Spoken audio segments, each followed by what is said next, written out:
Hello members, and welcome to another segment of In the Know with Joe the Pro.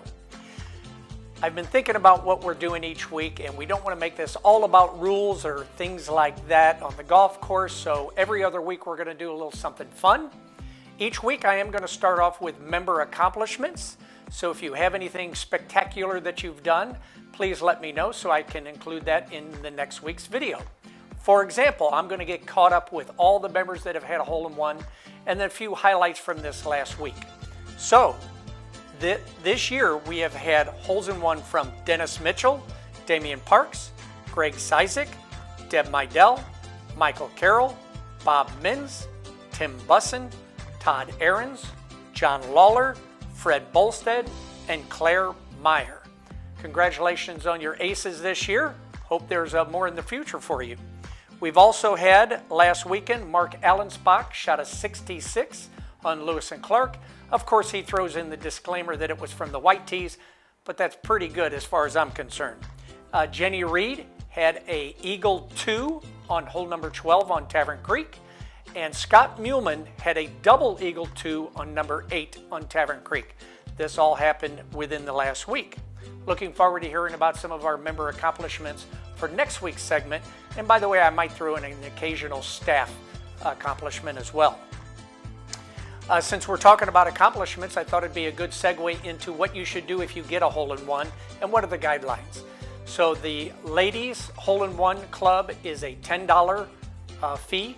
If someone gets a hole-in-one, everyone's billed $10. For the men, it's $5. That gets both of the pools about the same dollar figure. What happens from there is half of the money is credited against your club account to help pay for the drinks that you're going to be buying, and the other half goes into sweeps for you to spend in the golf shop. Now, as far as buying drinks, I make it very clear to our bartenders that we're not buying $75 shots of whiskey, we're not getting doubles, we're not getting 2 drinks, things like that. It's for 1 drink for the people that are there that day. And we occasionally will have a member that'll say, let's keep that bar bill going for another hour after I've left. But the idea is to buy drinks for the men if you're in the men's hole-in-one, or the women if you're in the women's hole-in-one club on that day. So that's how that works. By the way, you do not have to play 18 holes for it to count. If you play 9 holes, that's fine. If you have a hole-in-one on number 7 on Lewis and Clark and it starts pouring down rain on number 8, that does not negate the hole-in-one.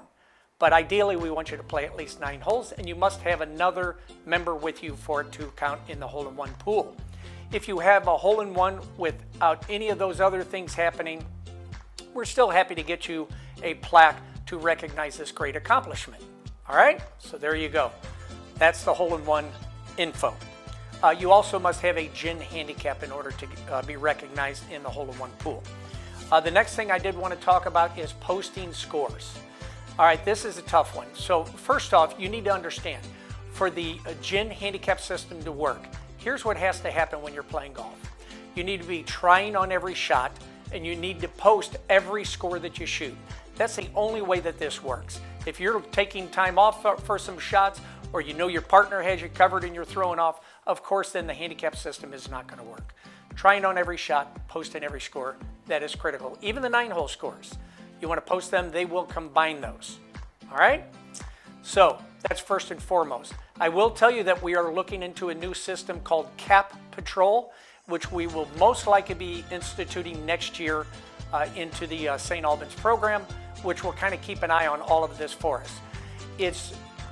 We do have members that get frustrated with people that continually beat their handicap in tournaments, but I can tell you that also I just feel like those people are able to step up their game a little bit for these events. It's also not good to be burdened with somebody that can never shoot anywhere near their handicap because they're only posting their good scores. So that's why you want to post everything so that your handicap is reflective of what you actually shoot. All right, so now, what's the maximum and what scores do we actually take on each hole? Well, the maximum you can take on any hole is par plus any handicap strokes you would have received on that hole plus 2. An example would be if you're a 19 handicap playing Lewis and Clark. Of course, you can take a 4 on any par 4 plus that 1 handicap stroke plus 2, so you can take a triple bogey on that hole. But let's say that you were playing hole number 6 on Lewis and Clark. That is the number 1 handicap hole. So you would receive 2 strokes on that hole. So it's a par 5, plus the 2 for your handicap strokes, plus 2 more to get to a net double bogey, which is your maximum. So you could take a 9.